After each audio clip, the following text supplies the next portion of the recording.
अध्याय में मोक्ष संन्यास योग का वर्णन है। श्रद्धावान अनुसूयस्य शृणुयादपि यो नरः सोऽपि मुक्ता शुभान् लोकान् प्राप्नुयात् पुण्यकर्मणा। अर्जुन ने भगवान से पूछा, जब हम संसार में जन्म लेकर के जाएंगे तो ये जन्म और मरण का बंधन हमारा कब तक रहेगा? भगवान ने कहा है, जब तक तुम मेरी शरण में नहीं आओगे तब तक कि जन्म और मरण नहीं छूटे। इसलिए सर्वधर्मान परित्यज्य मामेकम शरणं व्रज। ये भवसागर समुद्र जैसा है। कोई कितना भी तैरने वाला व्यक्ति हो, समुद्र में इस पार से उस पार नहीं जा सकता। उसको नौका की जरूरत पड़ती है और जो परमात्मा की भक्ति है वो नौका का काम करती है। केवल उसमें अपने को बैठना है, फिर तैरना आया या नहीं आया इससे भी कोई लेना देना नहीं होता। और भगवान ने इतना सरल ढंग से और समझाया कि श्रद्धावान अनुसूयः शृणुयादपि यो नरः। मैं गीता का ज्ञान तुम्हें दे रहा हूं, इस गीता को तुम श्रद्धा के साथ सुन भर लो। सुनने मात्र से ही तुम्हारा उद्धार हो जाएगा, तुम्हें जन्म और मरण में नहीं पड़ना पड़ेगा। पर तुम्हें थोड़ी देर, हमारे मन का स्वभाव है कि वो 16 मिनट तक एकाग्र रह सकता है, इसके बाद इधर उधर भागने लगता है। इसलिए जो कुछ भी हम कार्य करते हैं हमें अपनी पद्धति बदलना पड़ता है।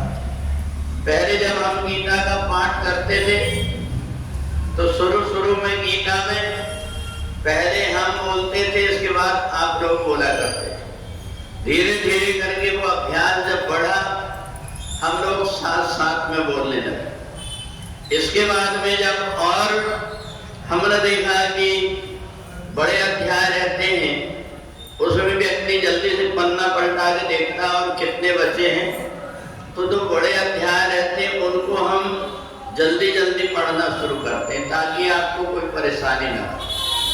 तो अपनी सुविधा के अनुसार हम परमात्मा की भक्ति को, एक भजन है, रघुपति राघव राजा राम, जैसा मौका वैसे ही काम। कई बार आप देखना सत्यनारायण की कथा में इतना लंबा समय लगा देते, पंडित जी के अलावा कोई सुनता ही, सब सोते रहते। पूजन में भी कई जगह इतना समय लगा देते हैं, बस व्यक्ति देखता कब उठे और चले। इसलिए जो व्यक्ति अपने आप को मुक्त मानता है, उसको परमात्मा की भक्ति करने के लिए उसकी बुद्धि ऐसे होना चाहिए, एक घड़ी आधी घड़ी, आधी से भी आध। तो इसलिए हमें, आप सोच लीजिए, सुबह 6:30 बजे से लेकर के 8 बजे तक आप कितने सारे काम कर लेते। भगवान का भजन भी कर लेते हैं, विष्णु सहस्त्रनाम भी सुन लेते हैं, षोडशोपचार आप पूजन भी कर लेते हैं, प्रार्थना भी कर लेते हैं, आरती भी कर लेते हैं, गीता पाठ भी कर लेते हैं, कार्तिक महात्म्य की कथा भी सुन लेते हैं। इतने सारे कार्य केवल तुम्हें कम से कम समय में, ताकि परमात्मा की कृपा से हमें जो जन्म और मरण का बंधन ये छूट जाए। और इसके लिए बहुत कठिनाई भी नहीं, अपने पास सामग्री नहीं है तो अपने आप पूजन पाठ करने वाले ऐसे भले मानुष है, अगर किसी के पास कुछ नहीं है तो उसको पास बिठा लेते हैं और स्वयं चढ़ाए ना चाहे उसको देते जाते हैं, लो तुम चढ़ा। तो इस प्रकार से सीधे सहज ढंग से हमारे उद्धार के साधन उपलब्ध हैं। इसके बाद में भी अगर हम अपने आप का उद्धार नहीं करते तो हमसे अभागा और कौन हो सकता है। तो इसलिए गीता जैसा भगवान की वाणी हमारे पास उपलब्ध है। इस गीता को जो केवल सुन लेता है, सुनने मात्र से ही उसका उद्धार हो जाता है। पूरी वृंदावन बिहारी लाल।